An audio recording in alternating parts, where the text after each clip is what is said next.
নাহমাদুহু ওয়া নুসাল্লি আলা রাসূলিল কারীম আম্মা বাদ। প্রিয় দর্শক, আরো একটি ভিডিওতে আপনাদেরকে স্বাগতম। আজকের ভিডিওতে আমরা আলোচনা করব ইসলামিক রাষ্ট্রের উপকারিতা সম্পর্কে। অর্থাৎ রাষ্ট্র যদি ইসলাম হয়, ইসলামিক রাষ্ট্র হয়, তাহলে এর উপকারিতা কি, আমরা সে সম্পর্কে আলোচনা করব অতি সংক্ষেপে। তো আলোচনার পূর্বে আমি আপনাদেরকে বলবো, যদি আমার চ্যানেলে নতুন হয়ে থাকেন বা চ্যানেলটি এখনো সাবস্ক্রাইব না করে থাকেন, তাহলে অবশ্যই চ্যানেলটি সাবস্ক্রাইব করে বেল আইকনটি অন করে দেন। আপনারা অবশ্যই এই চ্যানেল থেকে অনেক অনেক উপকৃত হতে পারবেন, অনেক কিছু জানতে পারবেন, অনেক কিছু বুঝতে পারবেন এবং অনেক কিছু শিখতে পারবেন এই চ্যানেল থেকে। তো আমরা আলোচনায় যাই, আলোচনা শুরু করি। দুনিয়ার বুকে যদি কোনো রাষ্ট্র বা কোনো জাতি, কোনো মানুষ সুখী হতে চায়, সুখে থাকতে চায়, আরাম আয়েশে থাকতে চায়, তাহলে তাকে অবশ্যই ইসলামিক রাষ্ট্র হতে হবে এবং ইসলামিক জীবন যাপন করতে হবে। কেননা দুনিয়াটাই সৃষ্টি করেছেন আমার মহান রব্বুল আলামিন।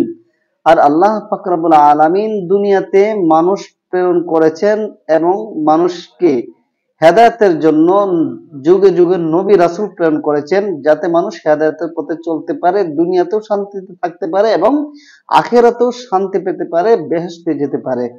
এই জন্য আল্লাহর বিধান এবং রাসূলের আদর্শ বাস্তবায়ন করা রাষ্ট্রের মধ্যে এবং জাতির মধ্যে, জীবনের মধ্যে, পরিবারের মধ্যে, তখন আমরা দুনিয়ার মধ্যেও শান্তি পাবো, আখিরাতেও শান্তি পাবো। আমরা যদি দেখি যে আমাদের ভাইয়েরা ইসলামিক রাষ্ট্র করেছেন, তাদের দেশে এখন কত শান্তি আর কত শান্তি। তারা এখন নিরাপত্তা ভাবে সকল কাজ করতে পারেন এবং কোনো ঘুষ লাগে না এবং কোনো সিকিউরিটি লাগে না। সিকিউরিটি তো আমার আল্লাহ, তাদের জন্য আল্লাহ যথেষ্ট হয়ে গেছেন। তো আমরাও যদি রাষ্ট্রকে ইসলাম করে নেই এবং সমাজকে ইসলাম করে নেই এবং পরিবারকে ইসলাম করে দিই, নিজেকে ইসলাম করে নেই, তাহলে আমরাও দুনিয়ার জীবনে কোনো নিরাপত্তা কারো লাগবে না। আল্লাহ আমাদের জন্য নিরাপত্তা হয়ে যাবেন। সুদ ঘুষ চুরি ডাকাতি কোনো কিছুই থাকবে না, সবকিছুই ধ্বংস হয়ে যাবে, সবকিছুই নিঃশেষ হয়ে যাবে। এই জন্য দরকার ইসলামিক রাষ্ট্র। তো আল্লাহ পাক রব্বুল আলামিন আমাদেরকে ইসলামিক রাষ্ট্রের ব্যবস্থা করে দেন। আমরা দেখেছি যে আমাদের ছাত্র ভাইরা আন্দোলন করে এক জালিমকে হটিয়েছে। এখন তারা যেভাবে রাষ্ট্র পরিচালনার পরিকল্পনা করছেন, তাদের যে পরিকল্পনাটা অনেক সুন্দর। আল্লাহ তাআলা তাদেরকে শক্তি সামর্থ্য দান করুন এবং ভবিষ্যতে ইসলামিক রাষ্ট্র হিসাবে এই বাংলাদেশকে ঘোষণা করান এবং ইসলামিক রাষ্ট্র হিসাবে কবুল করুন আল্লাহ পাক রব্বুল আলামিন, আমরা দোয়া করি। তো আমাদের আলোচনা ছিল ইসলামিক রাষ্ট্রের উপকারিতা কি।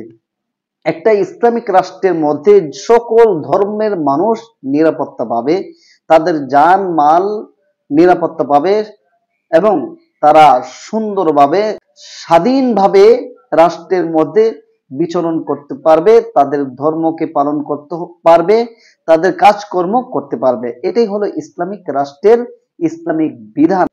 প্রথমেই সংখ্যালঘু যারা, তারা ইসলামিক রাষ্ট্রে সম্পূর্ণ নিরাপত্তা পাবে। ২ নাম্বার হচ্ছে সকল মানুষ নিরাপত্তা পাবে ঘুষ সুদ ইত্যাদি থেকে। কারণ দেখা যায় আমরা একটা চাকরি নিতে গেলে বা কোনো কাজ করতে গেলে ঘুষ দিতে হয়। ঘুষ ছাড়া আমাদের দেশে কোনো কাজ হয় নাই বিগত দিনগুলোর মধ্যে। তো আমাদের ছাত্র ভাইয়েরা এই ইরাদা নিয়েছে কোনো ঘুষ চলবে না। আলহামদুলিল্লাহ, আল্লাহ তাআলা তাদের এই কাজকে সফল করুন এবং তার প্রতিদান দান করুন, আমিন। তো যারা ইসলামিক রাষ্ট্র থাকবে, তারা ঘুষ দেওয়ার কোনো চিন্তা নাই, চোর ডাকাতের কোনো চিন্তা নাই, তারা শান্তিতে জীবনযাপন করবে, আল্লাহর বিধান মতে জীবনযাপন করবে, আল্লাহকে ডাকবে, আল্লাহর গুণগান করবে, আল্লাহর সাহায্য আসবে, তাদের জীবন সুখ শান্তিতে ভরপুর হয়ে যাবে। ২ নাম্বার হচ্ছে জিনা বেবিচার থাকবে না। বর্তমানে তো জিনা করার জন্য হোটেলই করা হয়েছে, লাইসেন্স দেওয়া হয়েছে। তো আমাদের ছাত্র ভাইদেরকে এটাও স্মরণ করে দেওয়া দরকার যে এই হোটেলগুলো যেন বন্ধ করে দেওয়া হয় এবং জিনার কাজ যেন চিরতরে বন্ধ করে দেওয়া হয়। এটাও একটা খুব গুরুত্বপূর্ণ দিক নির্দেশনা। তো ইসলামিক রাষ্ট্রে যদি হয়, জিনা বেবিচার থাকবে না, আপনার বউকে আরেকজন নিয়ে যাওয়ার কোনো চিন্তাধারা থাকবে না, কেননা জিনাকারী ব্যক্তিদেরকে ইসলামে এমন শাস্তির ব্যবস্থা করা হয়েছে যার দৃষ্টান্ত যদি কেউ দেখে তাহলে আর কোনোদিন সে জিনা কাজ করবে না।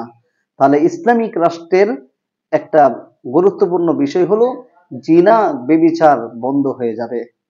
চুরি, বাটপারি, ডাকাতি এগুলো ইসলামিক রাষ্ট্রের এমন বিচার করা হয়, এমন শাস্তি প্রদান করা হয় যার ফলে এইগুলি সব বন্ধ হয়ে যাবে নিমিষেই। এই জন্য যখন চুরি, বাটপারি, জিনা, বেবিচার এগুলি থাকবে না, তখন আল্লাহর রহমত আসবে এবং সকলের মধ্যে আল্লাহ তাআলার বরকত আসবে। মানুষ দুনিয়াতেও জীবনযাপন সুন্দরভাবে করতে পারবে, শান্তিভাবে করতে পারবে, আখিরাত জীবনও সুখী হবে, জান্নাতে যাবে।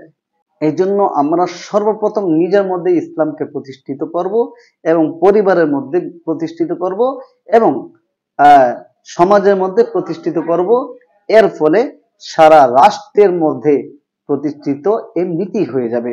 যখন সারা দেশ সকলেই নিজে নিজে ইসলাম অনুযায়ী হয়, তাদের সমাজ ইসলাম অনুযায়ী হয়ে যায়, তখন রাষ্ট্র এমনিতেই ইসলাম অনুযায়ী হয়ে যাবে। এই জন্য আসুন আমরা জীবনকে পরিবর্তন করি। বিগত দিনে যা হয়েছে তার বিপরীতটা আমরা করি, অর্থাৎ ঘুষ দেওয়া হয়েছে ঘুষ দেব না, সুদ খাওয়া হয়েছে সুদ খাবো না, চুরি ডাকাতি করা হয়েছে চুরি ডাকাতি যারা করছে তারা চুরি ডাকাতি করবে না। এইভাবে আমাদের দেশকে নতুন একটা দেশে রূপান্তরিত করি, তাহলে আল্লাহ তাআলা আমাদেরকে সুখ শান্তিতে ভরপুর করে দিবেন, দুনিয়াতেও সুখী করবেন, আখিরাতেও সুখী করবেন। তো প্রিয় দর্শক, এই ভিডিওটা আপনারা অবশ্যই শেয়ার করে দিবেন যাতে করে মানুষ ইসলাম সম্পর্কে জানতে পারে, ইসলামী নীতি সম্পর্কে জানতে পারে, ইসলাম অনুযায়ী তাদের জীবনকে গড়তে পারে। তো আজকের আলোচনা এই ছিল, সকলে ভিডিওটা শেয়ার করে দিবেন।